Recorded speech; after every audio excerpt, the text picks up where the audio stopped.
Buenas noches. El gobierno cruzó un umbral, un límite muy peligroso cuando anunció que no iba a cumplir con la decisión de la Corte Suprema en el caso de la coparticipación de la Capital Federal. Hoy se rectificó mal, muy mal. Es decir, sigue incumpliendo con la orden que le dio el máximo Tribunal de Justicia del país. La Corte Suprema de Justicia había ordenado que aumentara la coparticipación a la capital y que depositara en efectivo el dinero que le correspondía todos los días, como hace con todas las provincias del país. Todos los días tiene que depositar la coparticipación que le corresponde a cada provincia. El gobierno lo que anunció hoy es que retrocedía y entregaba bonos a 90 días al gobierno de la capital. No es eso lo que la Corte Suprema le había ordenado. Ahora, ¿qué es lo que quiere el presidente? Esta es una pregunta que nos tenemos que hacer, porque el jueves dijo que no cumplía con la orden de la Corte porque era incumplible, esta fue la palabra que usó, y hoy anuncia que la va a cumplir, pero de la manera que él elige cumplirla, no de la manera que la Corte le indicó. Es grotesco que el presidente haga semejantes papelones. Es grotesco. Tiene una posición un día, tiene una posición otro día, nunca sabemos cuál es la última decisión. Estamos hablando de que tenía que cumplir nada menos que una orden de la máxima instancia de justicia del país. Y no sabemos todavía hoy qué es lo que va a hacer finalmente. ¿Qué presidente queda después de este papelón? ¿Qué presidente queda después de este papelón? Hubo una reunión con 14 gobernadores peronistas, más 4 gobernadores aliados al peronismo, y todos decidieron avalar la decisión del presidente de no cumplir con la Corte Suprema de Justicia.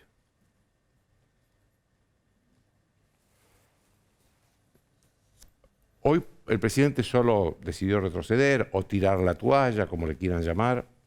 Pero ¿para qué hizo? Decidió solo él, ya no consultó con ningún gobernador. ¿Pero para qué hizo aquella reunión de gobernadores, de 14 gobernadores más 4 aliados, si hoy iba a retroceder de esta manera, 4 días después? ¿Qué estarán pensando esos gobernadores del presidente?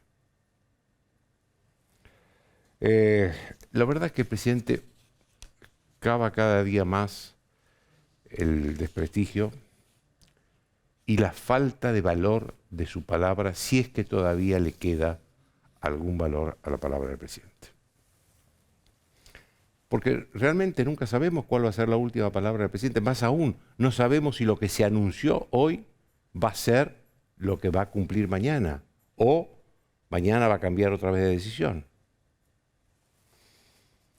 Ese es el fondo de la cuestión. No tenemos presidente. Esa es la cuestión.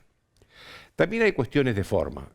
La Corte Suprema de Justicia, en su sentencia, dijo muy claramente que en la relación del gobierno nacional con las provincias debía respetarse el federalismo, es decir, un clima de negociación, diálogo, acuerdos. No debía haber decisiones unilaterales. Fue una decisión unilateral sacarle la parte de la coparticipación al gobierno de la capital, y la de hoy fue otra decisión unilateral sin negociar con el gobierno de la capital. Y en el gobierno de la capital tiene a un hombre como Horacio Rodríguez Larreta que nunca puso obstáculos en negociar con el gobierno nacional. ¿Por qué no lo llamó y le dijo, mirá, no te puedo pagar todo ahora, te pago la mitad en efectivo, la mitad en bonos, veamos? Digamos, una forma civilizada, institucionalmente, de manejar el Estado argentino.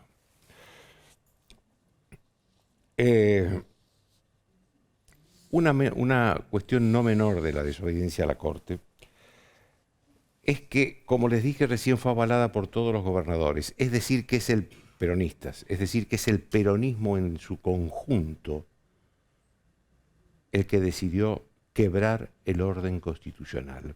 ¿Y por qué hay que hablar de quebrar el orden constitucional? Porque la Constitución establece que este es un país federal, que las provincias y la capital tienen su propia autonomía y que el gobierno nacional debe respetar esas autonomías. Y es anticonstitucional porque la Constitución establece la división de poderes como requisito indispensable para la República y para la vigencia del sistema democrático. Sin división de poderes no hay república ni hay democracia. Pero al gobierno no le importa la división de poderes y decidió que una orden, nada menos que de la Corte Suprema de Justicia, es cumplible o no se puede cumplir. Que se puede cumplir o no se puede cumplir. Por eso, esto es un atentado al orden constitucional.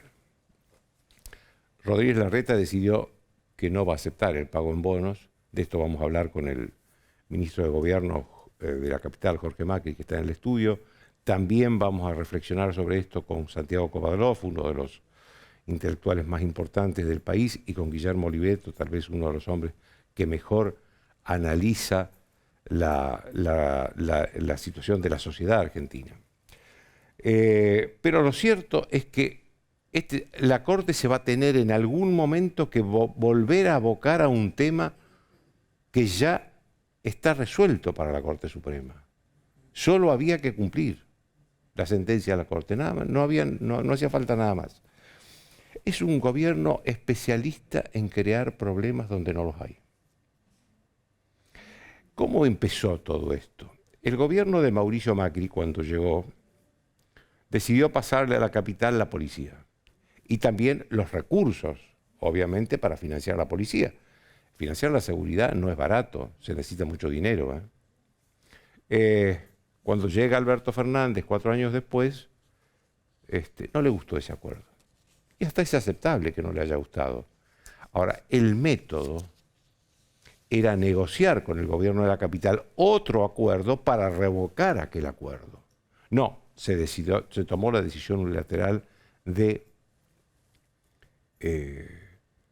modificar, de anular ese decreto de Macri, del gobierno de Macri, sacarle los fondos, los recursos que tenía para financiar la policía a la capital, pero sí dejarle la policía al gobierno de la capital. Este fue el comienzo de todo. Hay un aspecto que no es menor. Desde que el gobierno anunció que no iba a cumplir la orden de la Corte, el precio del dólar no dejó de crecer. Está creciendo todos los días y hoy llegó a un récord histórico como no se había visto antes, ni siquiera con Batakis. ¿Por qué? Porque muchos tenedores de bonos se pasaron a comprar, de bonos en pesos argentinos, se pasaron a comprar dólares, que se pueden comprar a través del contado con liquidación, del dólar MEP, de una serie de recursos perfectamente legales para comprar dólares. ¿Y por qué lo hicieron? Porque si el gobierno no cumple con una decisión de la Corte Suprema de Justicia, ¿por qué va a cumplir con los bonistas? Esta es la deducción más simple que hicieron. Más aún, esto afecta a la economía. De hecho, Sergio Massa no dijo una sola palabra sobre la decisión del gobierno desde que el gobierno tomó la decisión de no acatar a la Corte Suprema. No dijo una sola palabra. ¿Y por qué no dijo una sola palabra? Porque sabe que una decisión tomada por el presidente y un grupo de gobernadores alocados iba a terminar por agravar aún más una situación económica que ya es grave, que ya es muy grave. Y Massa no estaba dispuesto a pagar ese precio. Otro tema. Hace unos días, un poco tiempo, el presidente le hizo un homenaje en la Casa de Gobierno al exministro de Salud, Ginés González García. Hoy hubo un lapidario informe de la Auditoría General de la Nación sobre cómo manejó los recursos, el dinero del Estado, Ginés González García, cuando era ministro de Salud, en medio del peor momento de la pandemia. Ese informe fue firmado. A ver, la Auditoría General de la Nación, su presidente es alguien de la oposición, en este caso Jesús Rodríguez, porque así lo indica la Constitución. Lo integran otros miembros de la oposición, como Miguel Ángel Pichetto, pero también el delegado del gobierno. Lo firmaron todos, ¿eh? Se habla de pagos indebidos a empresas cuyos dueños estaban ligados al Estado. Se habla de contrataciones y pagos a empresas que no habían cumplido con los suficientes requisitos, tanto administrativos como de autorizaciones necesarias. Se compraron cosas no autorizadas por la ANMAT. La ANMAT es el organismo que autoriza todos los medicamentos que se usan en el país y todos los equipamientos médicos que se usan en el país. No estaban autorizados y se compraron. Y ojo, este informe no habla de las vacunas, porque el gobierno prohibió que se difundiera el informe sobre las vacunas, porque hay supuestamente un acuerdo con las empresas, los laboratorios, para no difundir. Pero no nos olvidemos que estuvimos durante mucho tiempo con la vacuna rusa Sputnik, que después todo el mundo se olvidó, nadie más habla de la Sputnik, que no fue autorizada por ningún organismo sanitario mundial de categoría.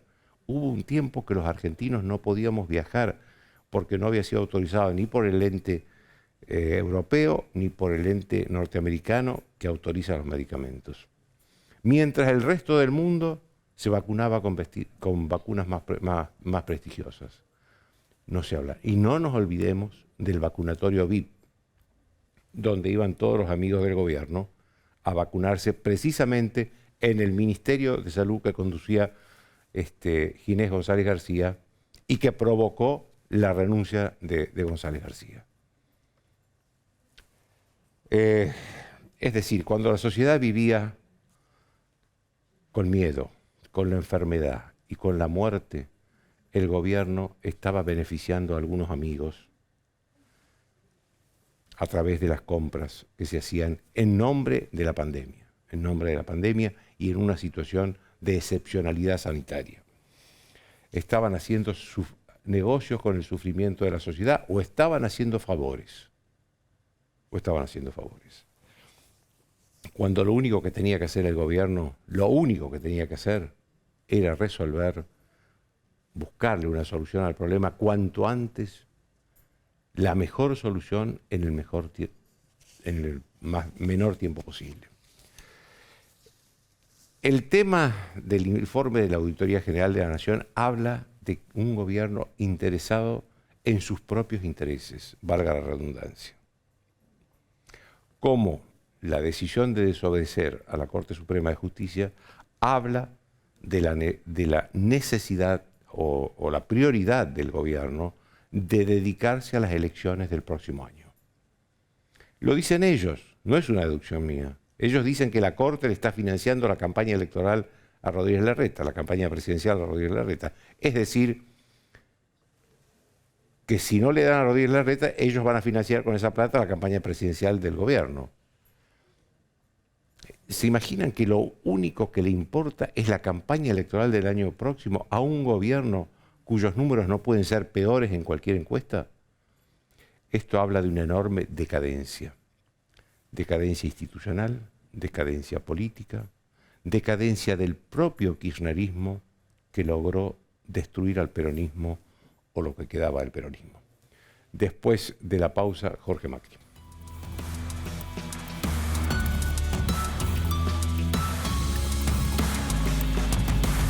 Auspician desde el llano.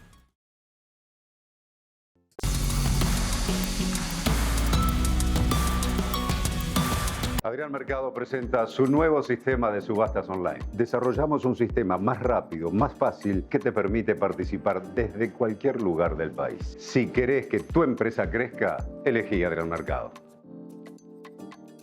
Galate un verano panorámico, gastronómico, folclórico, histórico y utópico. Córdoba siempre mágica. Córdoba siempre mágica. Verano fantástico. Me anoté en Codo a Codo porque quise hacer un cambio de carrera. Me abrió las puertas para conseguir becas, para poder trabajar. Tu sueño puede ser tu realidad. Juntos, sigamos transformando la educación. Buenos Aires Ciudad. En OSDE, lo más importante para nosotros es y será siempre saber contener.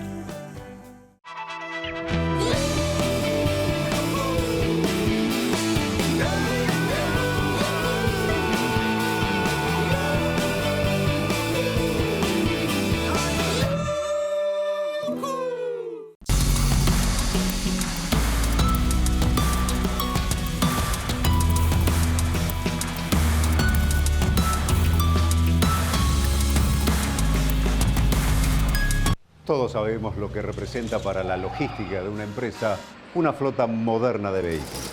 Por eso, a la hora de renovar el parque automotor, piense en el especialista. Adrián Mercado, subastas online.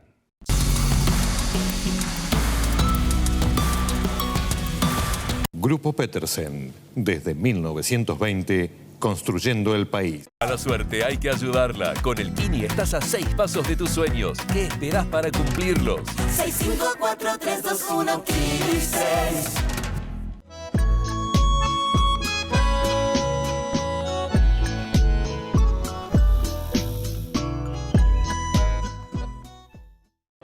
ProPymes cumple 20 años. Somos la generación del futuro de la industria y la energía. Trabajamos junto a nuestras pymes para mejorar la competitividad y proyectarnos al mundo. Somos ProPymes, el programa del Grupo Techint para el fortalecimiento de su cadena de valor. Te hace falta Tigre. Este verano vení a disfrutar. Tigre, municipio. Cumplimos años. Y lo que nos impulsa a mejorar es saber que todo lo que hacemos es para cumplir siempre con vos. OSPE, 25 años dedicados a cuidarte.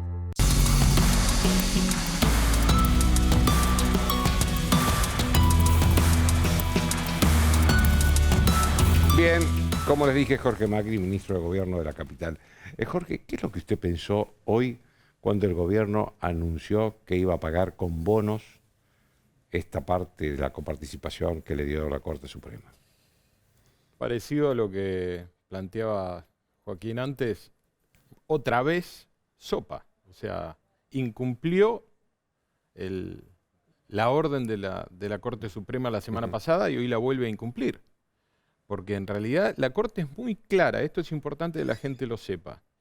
La Corte no solo dice que se debe pagar y define el porcentaje, el nuevo porcentaje de la coparticipación, sino que punto seguido dice y que se debe pagar como se paga la coparticipación, día a día, vía como paga todas las provincias. Claro, que no, por ahí no toda la gente lo sabe, pero la coparticipación tiene un porcentaje establecido para cada provincia y para la Ciudad de Buenos Aires, y en función de los ingresos que hay se distribuye. Claro. No es que alguien dice, uy, hoy tengo que pagar, o me olvidé, o te negocio. O es una vez al mes, claro, o a 6 meses. O veo cómo te pago. Claro. Entonces, no, es la todos los Corte días. fue clara y explícita. Y hay algo más que dice la Corte que me parece que es muy importante, para mí es lo más relevante del fallo, es el Ejecutivo no tiene ninguna atribución para alterar el índice de coparticipación.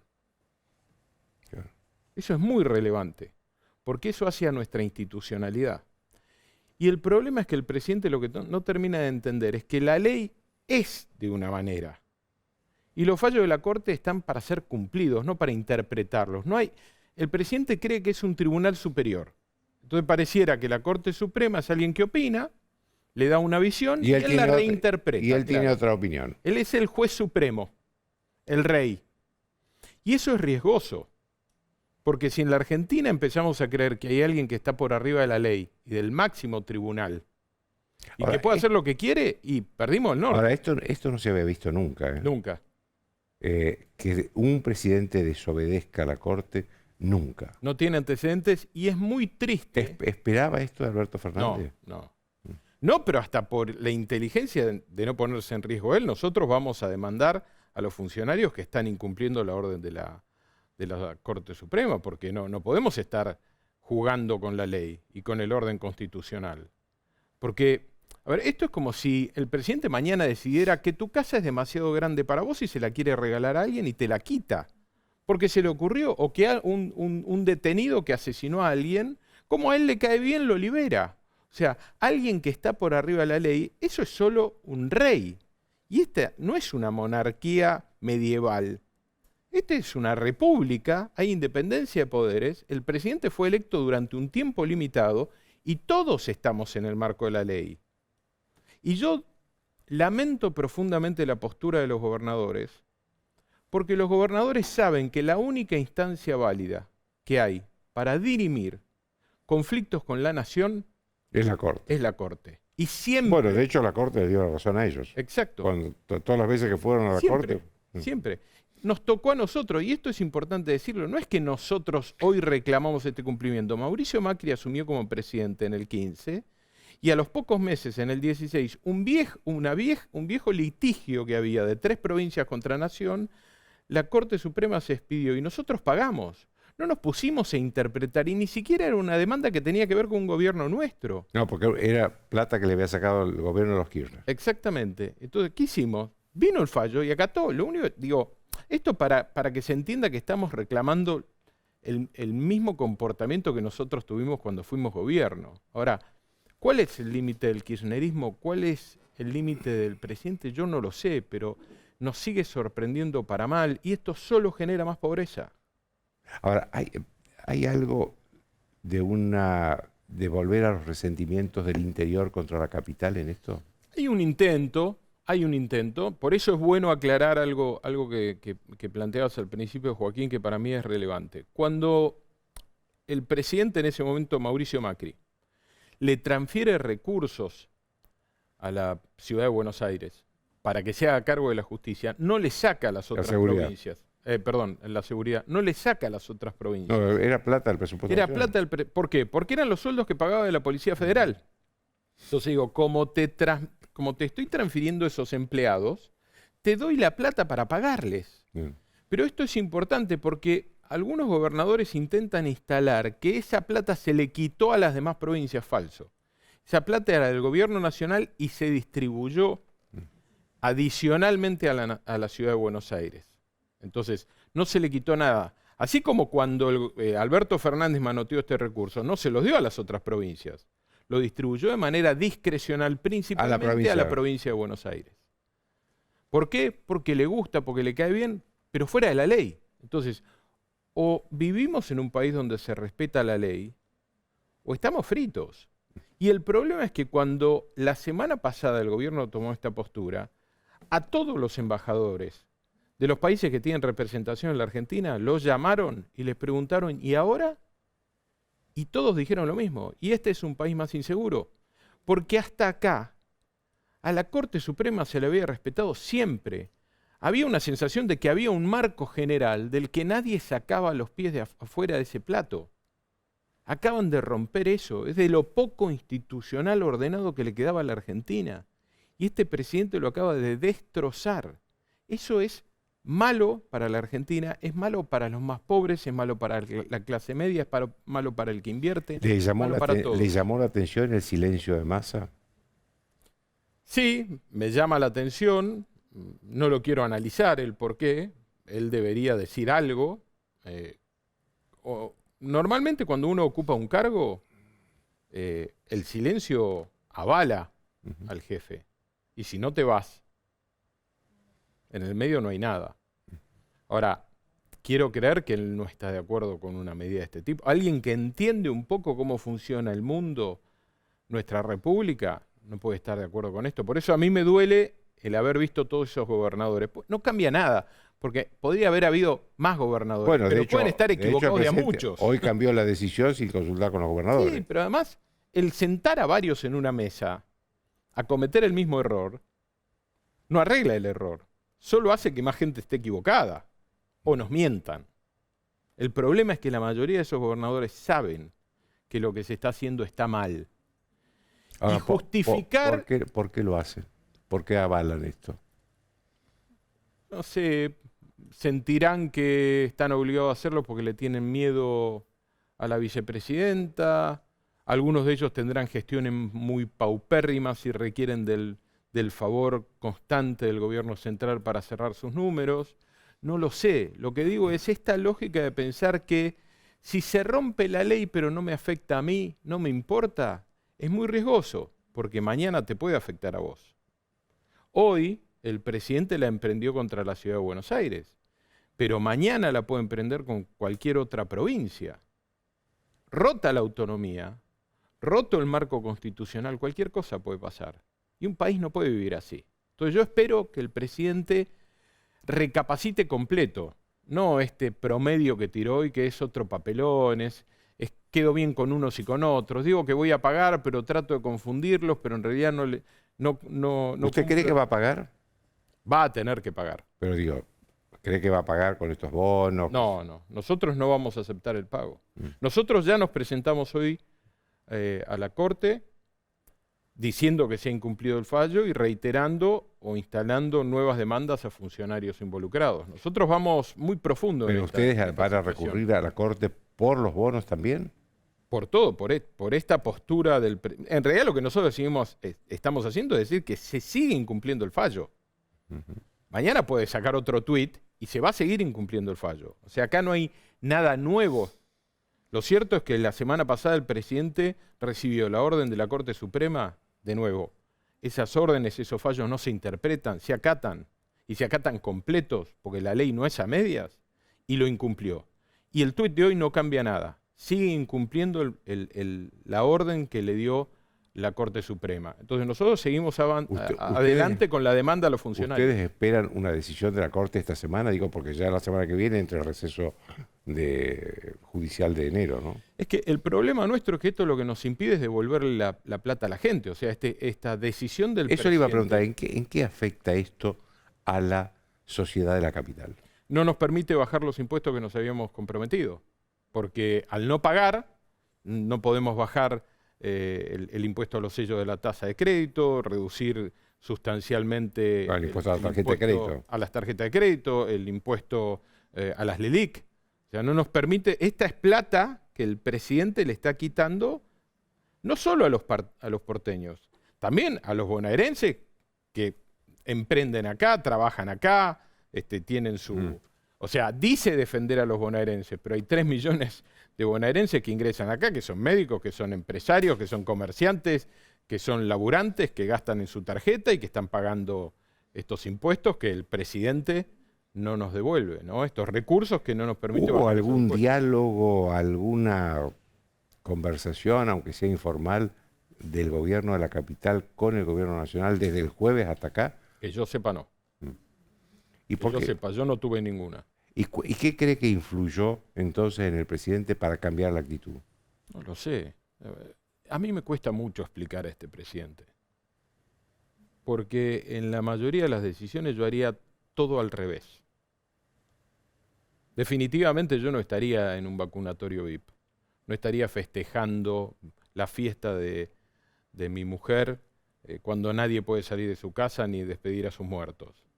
No hay nada de lo que este presidente hace digamos que en lo que yo me vea reflejado.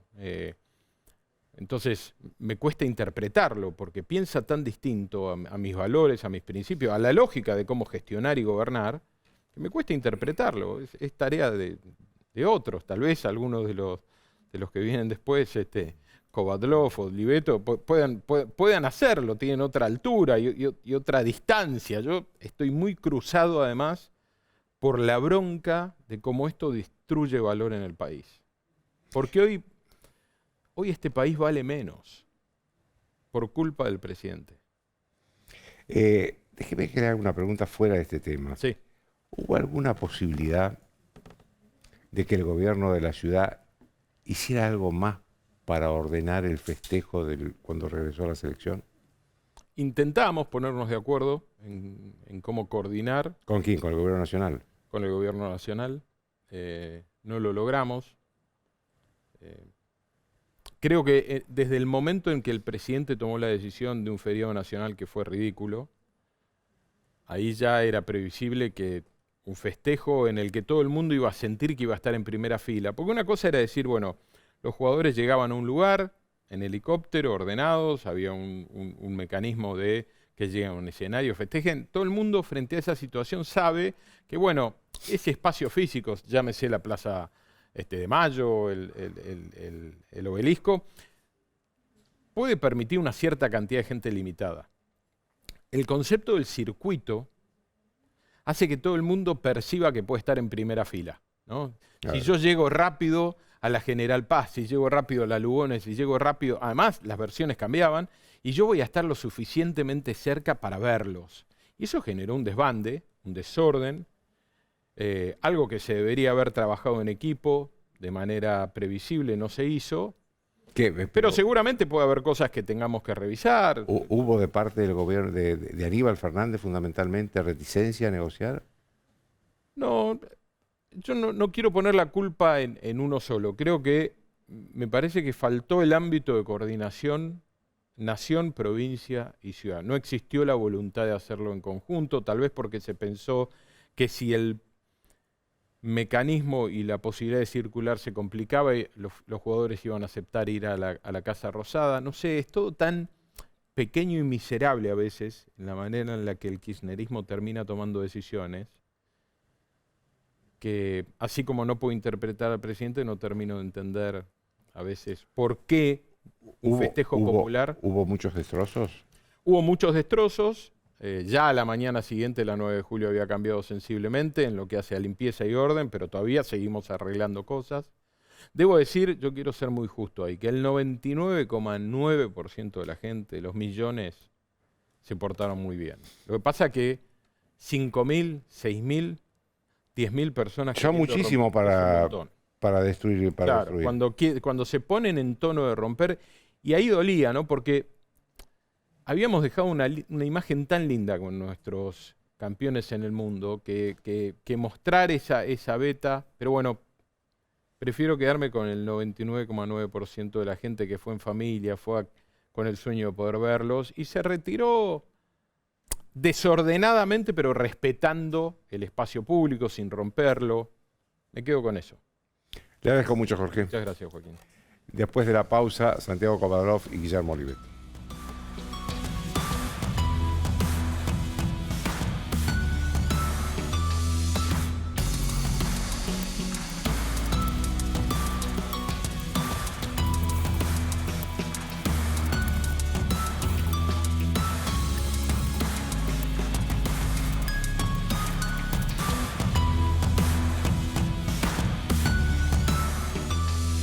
Bien, como les dije, estoy con Santiago Kovadrov, uno de los más importantes intelectuales argentinos, con Guillermo Oliveto, uno de los que mejores sabe analizar la situación de la sociedad argentina. Santiago, ¿en qué situación estamos si el gobierno decidió desobedecer a la Corte Suprema de Justicia y, como decía recién Jorge Macri, aún con el retroceso de hoy, sigue desobedeciendo a la Corte Suprema de Justicia? Yo creo que si uno se pregunta quiénes son los que van a participar en el torneo electoral del año 23, no puede menos que reconocer que las fuerzas que se van a enfrentar representan una aspiración republicana por un lado y un proyecto de destrucción de la República que ya está en marcha y del cual esta medida que se ha tomado ahora, que es la de desobedecer a la Corte, es tal vez la más radical que desde el punto de vista institucional vimos. Entonces, está claro el mensaje del gobierno. Importa el poder, pero no importa la ley. Ahora, ¿qué significa el poder sin la ley? El poder sin la ley es anarquía. Fatalmente es anarquía, porque implica que es un poder que se asienta en la fuerza y no se asienta en el consenso, en ninguno de los principios republicanos. El gobierno nos ha advertido sobre sus aspiraciones de fondo, que es destruir todo lo que para nosotros constituye un fundamento lógico y ético de la organización republicana. Si no importa la decisión de la Corte, es porque importa la decisión autocrática de quien se opone a la Corte. Es claro y es terrible. Guillermo, ¿estas cuestiones le importan a la sociedad? A Sí, una no. sociedad en medio de la crisis económica que estamos viviendo, ¿no? Diría sí, no, Joaquín. Creo que lo que hacen es impactarle de una manera colateral en cosas que sí le importan mucho, que son muy tangibles. Vos comentabas recién lo del precio del dólar, por ejemplo, que se vincula con un nivel de incertidumbre creciente a partir de que el gobierno no O esto que respeta decía una... Jorge Macri, que no pueden bajar los impuestos en la capital, Bueno, ¿no? entonces, lo que nosotros vemos de la sociedad es una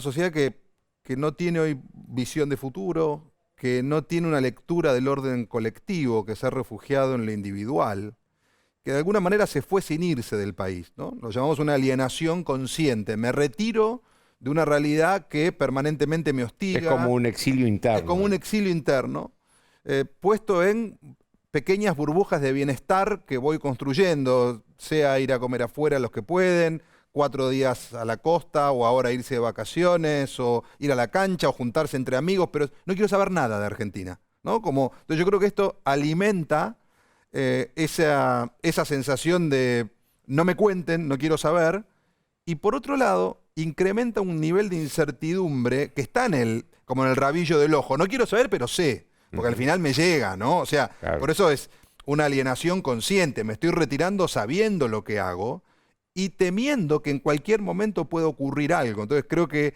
esto incrementa el nivel de incertidumbre, que finalmente para la gente se traduce en la economía cotidiana, que es lo que toca, lo que puede ver. Al final sí, claro que le termina impactando y lo único que hace es empeorar la perspectiva del contexto en el que vive. Por ahora decide seguir eludiéndolo. Venimos del Mundial, vienen las vacaciones. Ahora, en algún momento la realidad llega, Joaquín. Digamos, llega cuando vas a comprar, llega cuando no te alcanza el dinero o llega cuando empiecen las clases en marzo, digamos. Pero la gente no va a poder eludir todo el tiempo lo que la está circundando, ¿no? Santiago, ¿qué pasa con un país donde el presidente dice una cosa un día, al otro día dice otra, y no sabemos si mañana va a decir una tercera que no tiene nada que ver con las otras dos?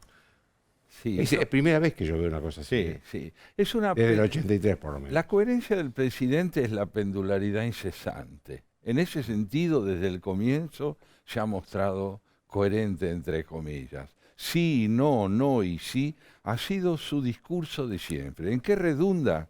En lo que vos decías en tu editorial. Una pérdida de credibilidad de la palabra en la figura de quien tiene la más alta investidura de la nación. Es decir, que así como hoy él puede embestir contra la Corte ignorando su significación, también ignora la significación de su investidura al proceder como procede. Ni la Corte importa, ni la investidura importa, porque no importa el significado republicano de ninguna de esas dos instancias. ¿Qué hace el presidente? Entonces lo que importa es la decisión de Cristina, porque si a él no le importa... Eso es. Entonces tenemos el sí a Cristina, mediante la oposición a la Corte, diciéndole no tienen significación en última instancia, y el no profundo a Cristina también, cuando opta por esta otra pseudo alternativa que consiste en pagar sin pagar lo adeudado a la ciudad. Y el silencio de Massa, como decías vos. En un punto yo difiero cordialísimamente con Jorge, porque Jorge dice que el silencio es complicidad. No, también puede ser disidencia. O preocupación. O preocupación, porque evidentemente la decisión del presidente en uno u otro sentido compromete la consistencia de su propia gestión económica ante los organismos internacionales. Más sencillamente, si no hay credibilidad y consistencia jurídica, si el presidente puede hacer lo que hace en nombre de quien sea, ¿a quién representa Massa como ministro de Economía? ¿Un país sin ley? Y las inversiones van a venir a un país sin ley y la credibilidad de su gestión está respaldada por quién. No, es un mecanismo de yo diría, de ausencias crecientes. Se ausenta la sociedad, como dice él, atemorizada. El presidente de su investidura, mediante la negación del propio valor de su palabra. La Corte renegada o negada por quien debería acatarla primordialmente. ¿Qué estamos generando? Un país de espectros, de ausentes, que no solo se van afuera, sino que terminan por desaparecer en el interior del país. Guillermo, el campeonato del mundo por parte de la selección, ¿modificó en algo el humor social? Sí. Sí, yo creo que tuvo un impacto de corto plazo muy concreto, muy evidente. Nosotros lo veníamos detectando, Joaquín, antes del Mundial, que había algo en el consciente que era bastante obvio, era el último Mundial de Messi, había ganado la selección la Copa América, venía invicta, etc. Pero en el inconsciente había como una especie de deseo que no se podía terminar de expresar, pero que generaba una vibración muy positiva, una conexión de esta sociedad con este equipo, ¿no? Y con esta idea, que tiene que ver con valores, con la selección como un espejo invertido de la Argentina actual. Una selección que creía en el orden, en el proceso, en el método, en la sensatez, en la moderación, en cómo hablan, en el liderazgo, en el mérito, en que entraba y salía cualquier jugador y nadie decía nada, todos jugaban, había... Fíjate que la palabra que inventan, la escaloneta, termina siendo una especie de un colectivo, ¿no? Y la imagen es la de un colectivo, con el técnico, Messi y todo el resto de los jugadores casi en pie de igualdad. Entonces, todos esos valores estaban ya antes de que la Argentina, antes del resultado.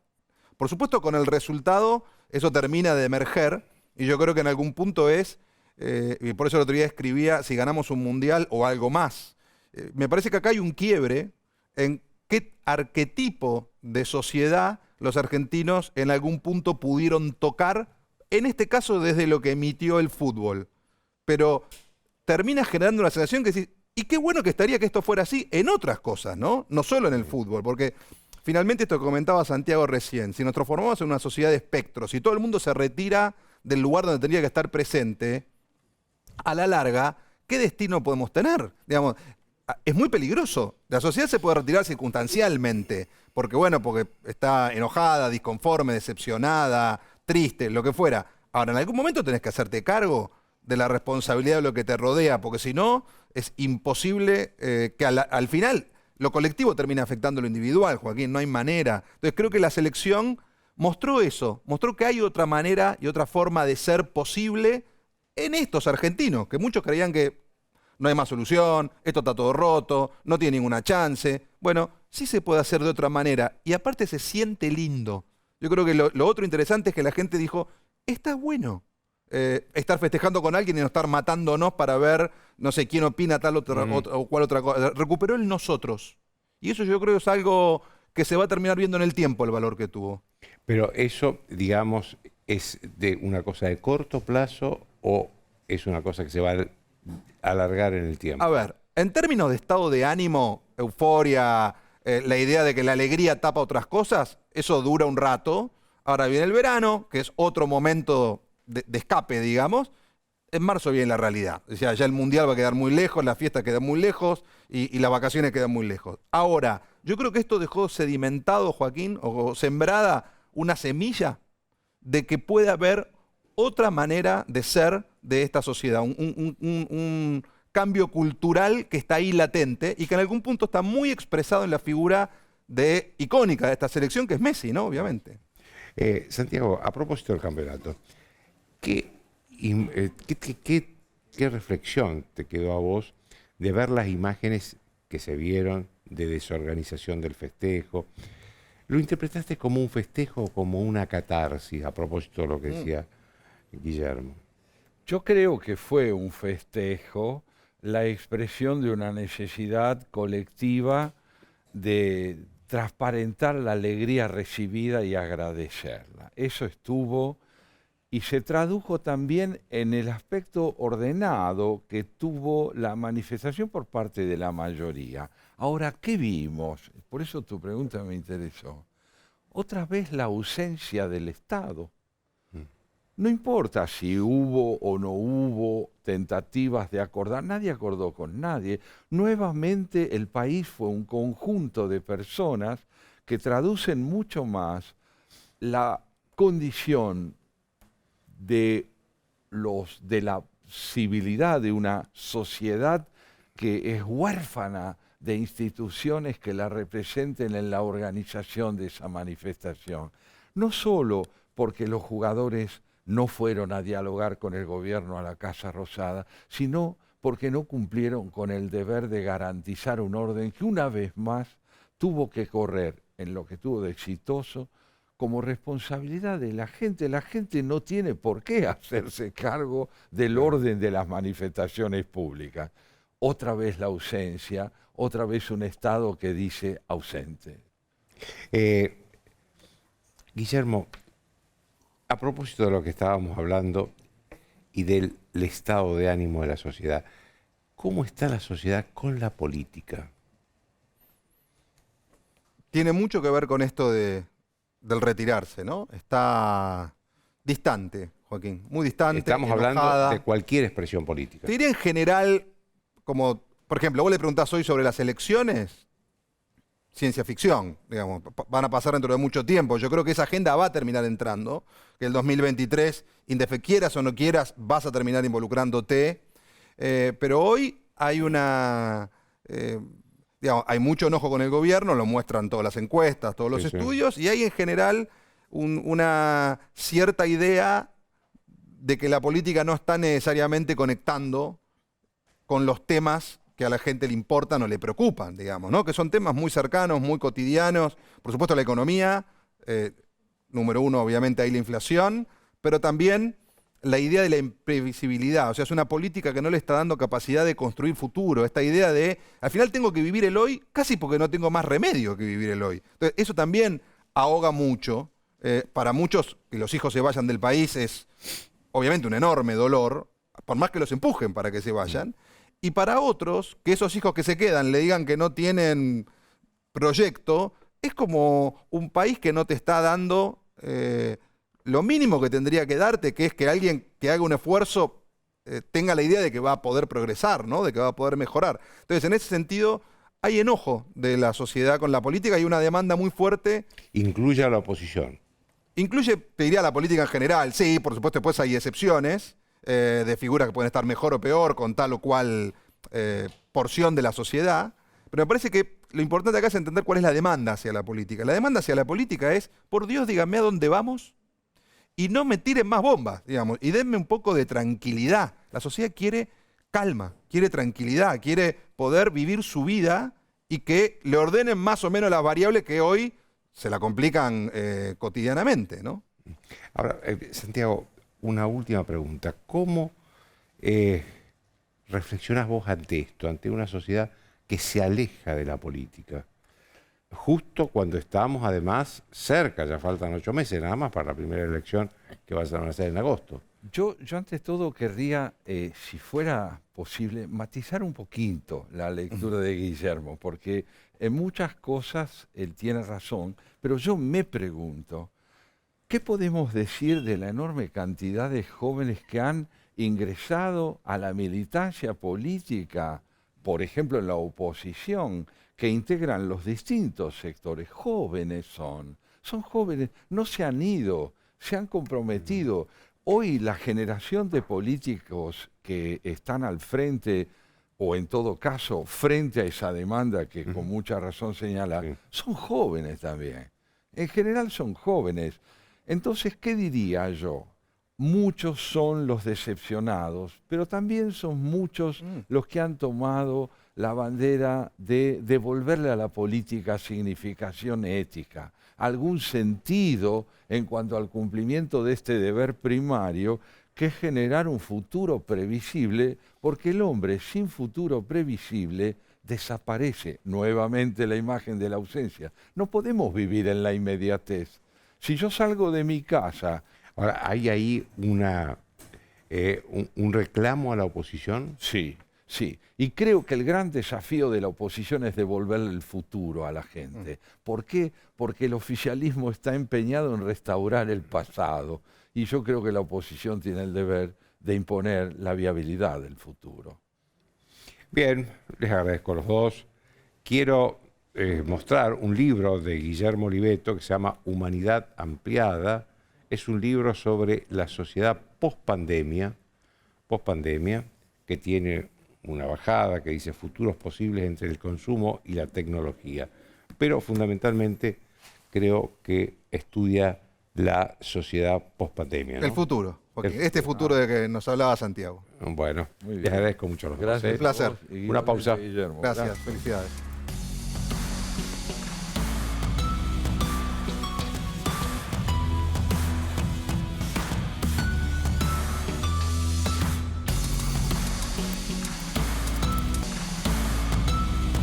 Bien, rescato de todo lo que escuché, esta noche, este concepto de un país de ausencias, ¿no? De un país que, como decía Oliveto y también Santiago Kovadlov, la gente se quiere ir del país o se quiere ir hacia sus propias cosas, pero alejarse de la realidad del país, porque la realidad la golpea mucho. Esto es cierto, es real, se ve en las encuestas. Son muy pocos los políticos que hoy aprueban en las encuestas. Por lo general hay cierta indiferencia explícita en las encuestas de la sociedad con respecto a la política, pero también es grave porque estamos en un momento donde hay un gobierno que no le importa, como decía al principio, la ruptura del orden constitucional por primera vez desde 1983. Y miren que vivimos muchísimas crisis desde 1983. Vivimos la hiperinflación de fines de los 80, la crisis del 2001, lo que intentaron hacer los Kirchner, después la crisis con el campo en el 2008. Momentos muy difíciles. Pero nunca ningún gobierno se propuso romper el orden constitucional desobedeciendo las órdenes del máximo tribunal de justicia del país. Eso no había pasado hasta ahora. Por eso es peligroso que la sociedad, harta de tantas cosas que le desagradan, se tome distancia y se vaya, como decíamos todos los tres recién, a una especie de exilio interno. Chau, hasta lunes.